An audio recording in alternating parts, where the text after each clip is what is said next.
Well, Mr. Ambassador, really appreciate your time again, considering the circumstances, and it's going to be a good discussion as things evolve live. I was literally going through Prime Minister Netanyahu's comments minutes ago, and which we're going to start discussing in a bit. But again, appreciate your time. Thank you very much for having me, Mario. Indeed, it's very challenging time, but we have achieved a lot in the last week. Well, that I can't disagree with. You have achieved a lot.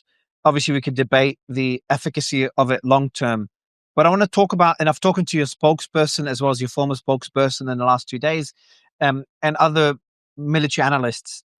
Israel's strategy has been astonishing. Mossad's strategy has been astonishing. But what I want to discuss today is the plan moving forward. What is Israel's strategy from this point onwards?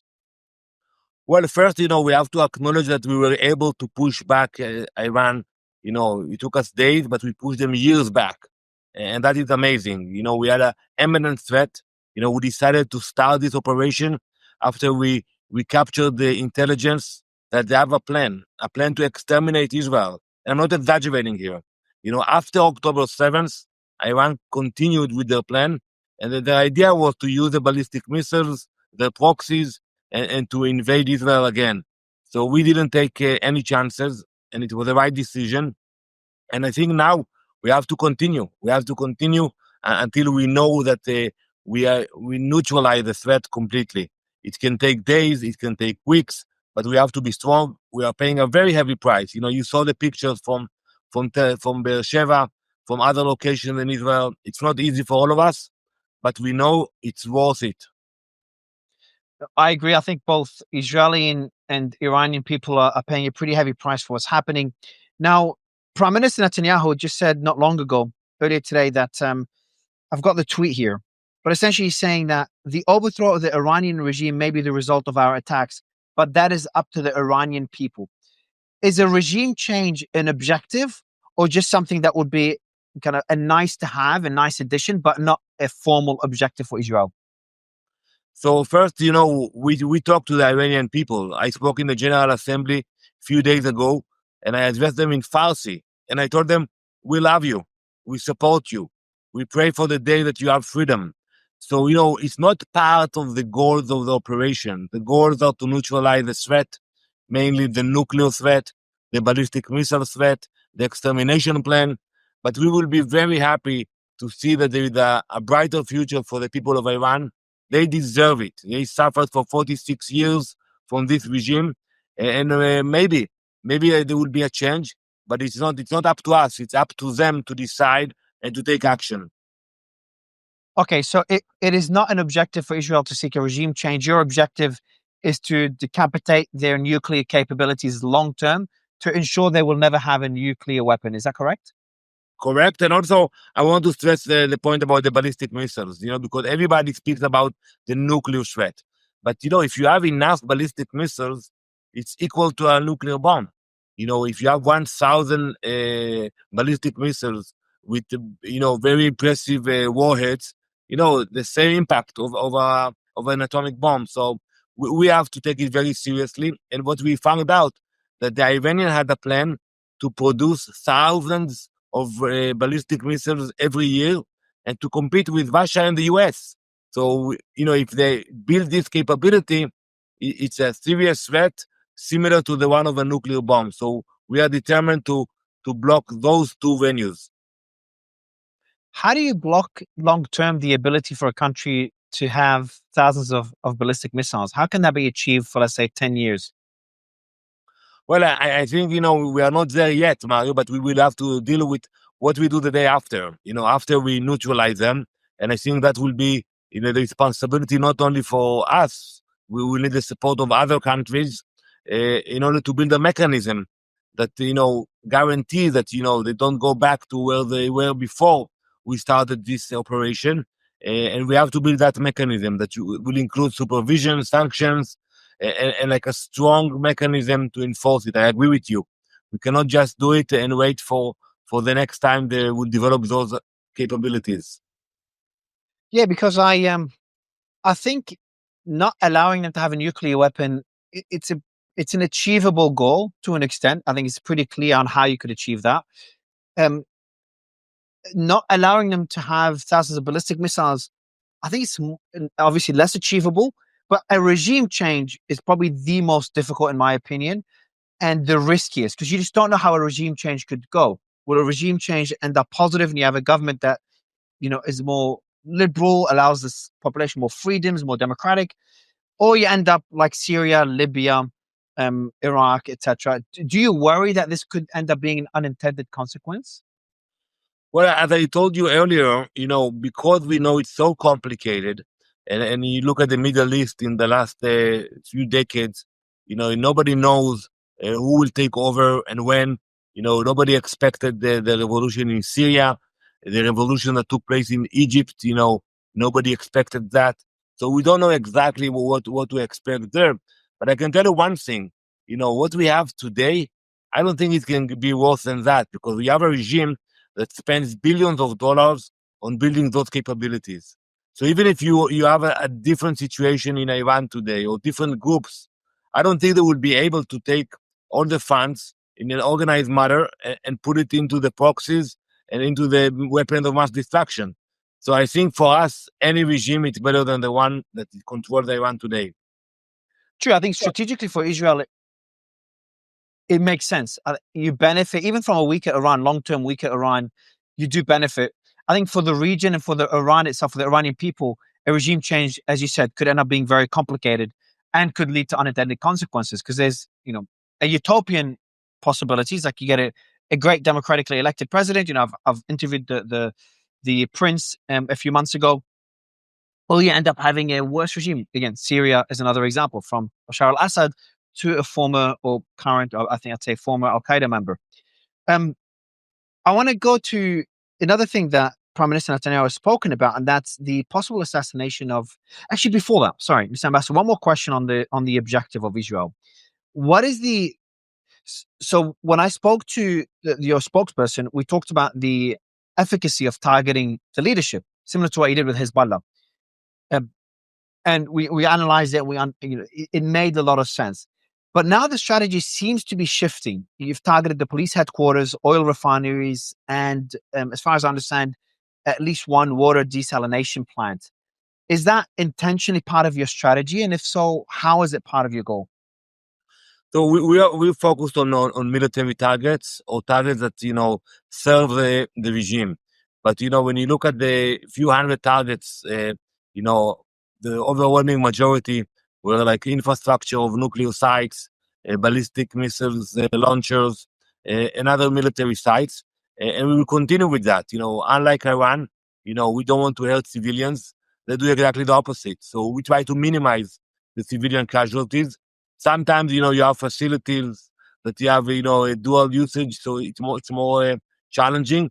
But overall, when you look at the targets that we picked, we take it very seriously, and we analyze every target before we give the green light to our pilots.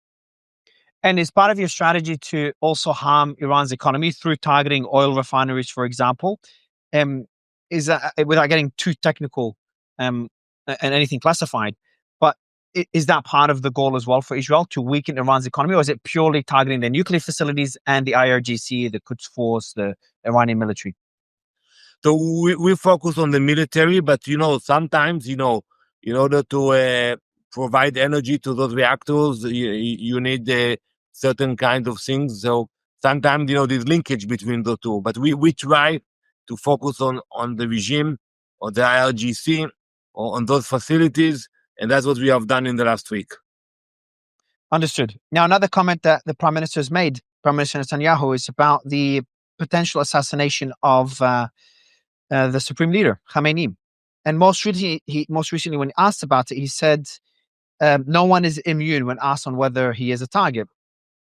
He was pretty vague about it, is that no one's immune. All options are on the table. And there's been also reports that Trump vetoed 2 requests to target Khamenei. 2 questions there, Mr. Ambassador. The first one, do you know anything about Trump vetoing such plans? And number 2, is Khamenei not only on the table, but could he become a target? And if so, based on what conditions? So first, let's analyze it, from a professional perspective. In terms of capabilities, yes, we have capabilities.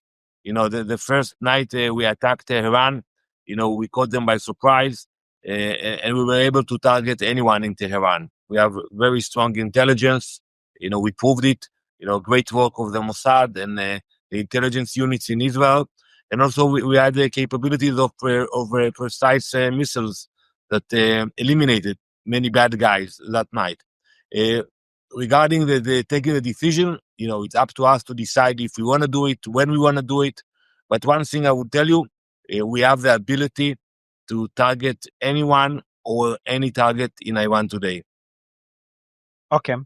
And would there be any conditions for the supreme leader to be targeted? So let's say, if Iran launches a certain number of missiles, if Iran targets more civilians or targets another hospital, is there any red lines that Israel has that, hey, Iran, if you cross that red line, whatever it is, if you don't agree to a certain deal, then your supreme leader is going to be a target and we will assassinate him?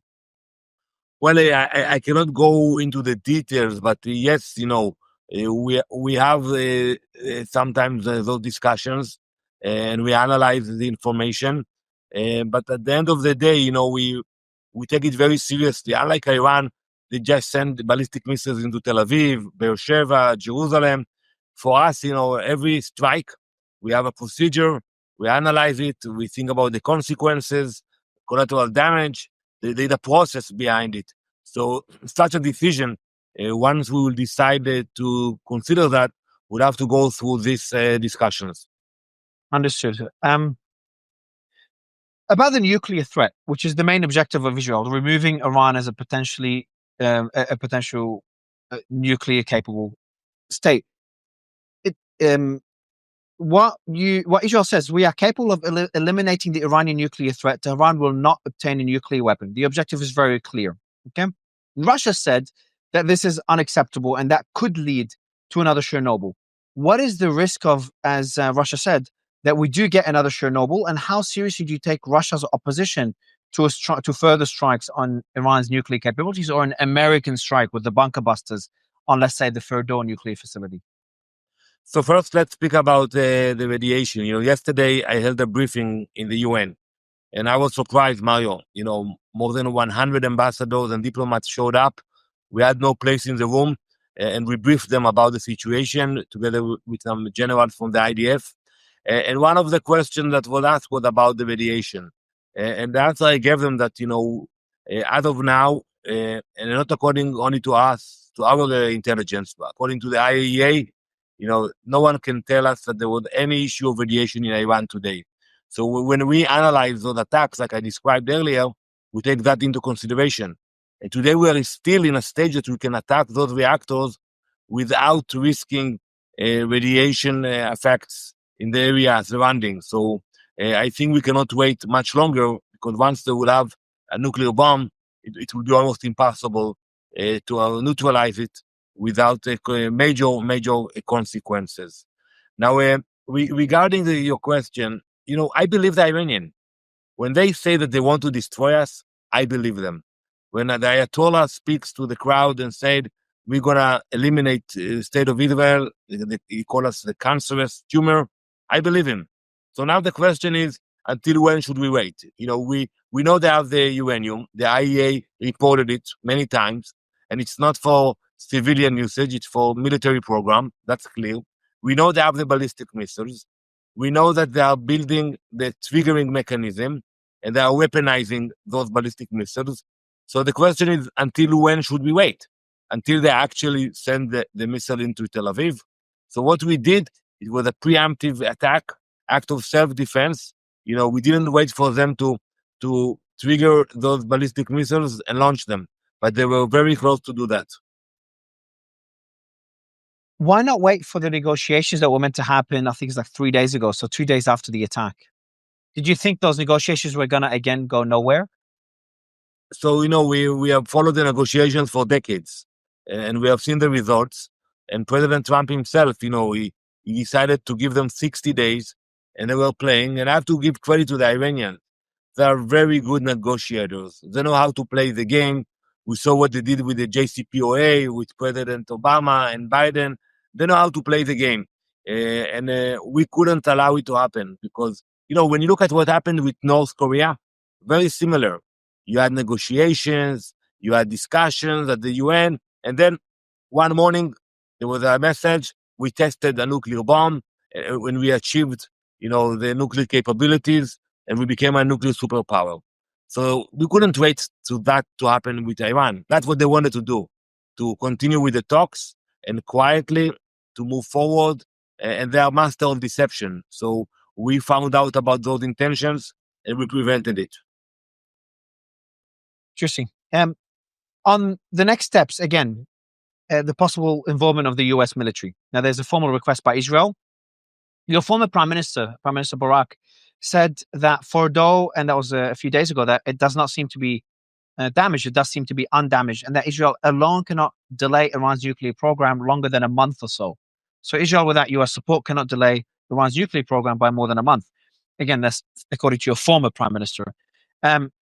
Also imply a need for large bombing capabilities from the US. So everyone knows Fordo is a few hundred meters underground, and I think you'd agree that US support is needed to reach that facility or to be able to completely eradicate it.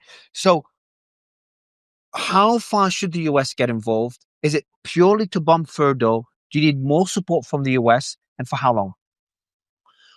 First of all, we have proven that we have capabilities. So far we have done everything by ourselves, and we'll continue to take the initiative. Israel is a tiny country. Look at the map. It's 9 million people compared to 90 million Iranians. The size of Iran, it's 80 times bigger than Israel. So it is challenging, for our Air Force to fly all the way to Iran, to come back. It's a major operation for us. And the US and other allies have much more impressive capabilities. So for sure it will be faster if other countries will join the effort to neutralize Iran. But I will leave it to them. I don't think, you mentioned that we sent a formal request. I'm not familiar with that. We respect our allies. It's a decision that they should take by themselves. And, when I'm being asked, here in the media a lot about it, I say, listen, the chants in Tehran were death to Israel and death to America. The assassinations attempt were against Prime Minister Netanyahu and President Trump. They targeted Israeli soldiers with the proxies and American soldiers with the proxies. So it's not only an Israeli issue. It's an American issue, and it should be an American decision how to deal with that. Understood. I'm just looking at that formal request. So that was reported by Axios, but obviously you'd know more than I, so I'm not sure if it's leaked information or false rumors. But obviously having, as you said, having US support would help you achieve the objective faster. And if the US does support, so you're saying first, Israel can destroy the Fordo nuclear facility without American support? No, despite it being underground? Everything will be more challenging, but we have proven that we have capabilities, we have innovation and technology, but the data is clear. You look at the Israeli Air Force compared to the US Air Force. You look at what capabilities we have compared to the US. It's a different ballgame. Understood. Regarding Iran's response, so obviously you're very critical of Iran's response, striking a lot of targets, military and civilian targets in Israel, including a hospital today. What are your thoughts on Iran's response so far? And is there certain red lines that if Iran crosses, you would escalate your targets? I think, and correct me if I'm wrong, because I'm not keeping up with the news, but there's been threats that if Iran continues to target more civilian targets, that Israel would strike its oil refineries, for example. So is there a certain kind of tit for tat that's going on right now? Israel only targets XYZ, Iran only strikes with X amount of ballistic missiles. Iran hasn't struck US bases, for example, for the US not to get involved. Is there similar rules of conduct between Israel and Iran right now, similar to what Hezbollah and Israel had before the full-blown war? Or is it, all bets are off and no rules right now in the war? Well, first, let's look at what happened now compared to the last time we had a conflict with Iran a few months ago.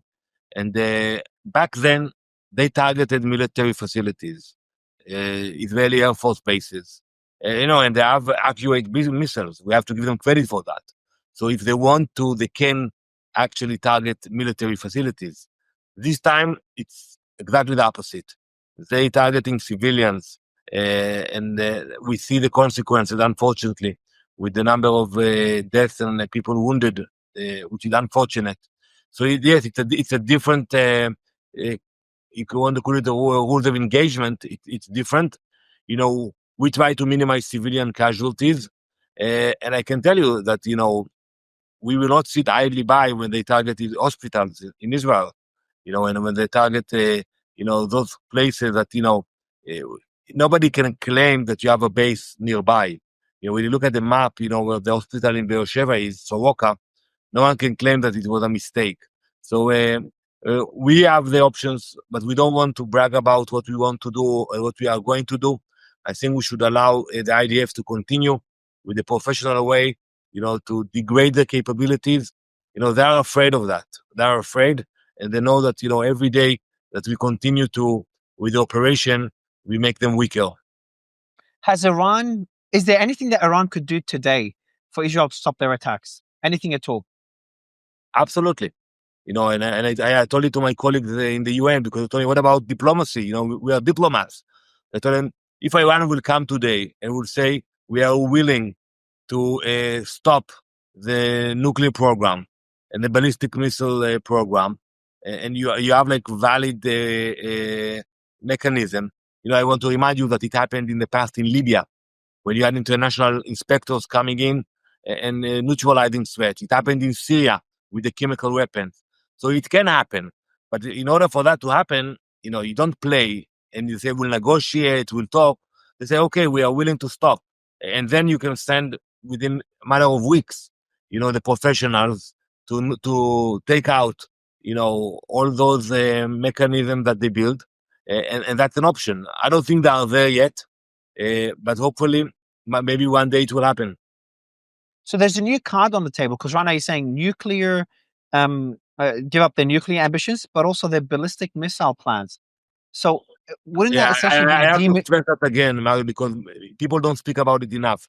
But if Iran will have thousands of ballistic missiles, it's equivalent to our nuclear bomb. We have to understand that, because, once they target, a site with so many ballistic missiles, and we cannot intercept all of them, now we intercept dozens that come every day. Imagine if they can actually send hundreds or thousands, it would be impossible for us. So for us, it's a major point, and we have to stress it. Okay, but do you understand also, because the nuclear one, I think most of the world agrees with, the ballistic missile one is a bit difficult, because Iran as a country, they have rivals or enemies around them as well. They've got a long-term rivalry with Saudi, obviously. Where does the line get drawn between the country's ability to defend itself versus being a threat to Israel? Well, So I'm just trying to see how to be able to achieve that, where, okay, you can only have X number of ballistic missiles and X number of launchers. Is that how it would work? Well, when you look at, the data, the number of ballistic missiles that countries today have, you see that, Russia and the US for sure are like, in one place, and China in the one place. But they wanted to be in the same category. And that's an issue. They don't need it in order to protect themselves from Saudi Arabia, Kuwait, or Oman. We all know that. But basically, it was an intention to put a major threat, a serious one, against Israel. And that's something we decided to neutralize, So it's not only the nuclear, like you mentioned, it's also this infrastructure of terror. We have to remove it. Okay.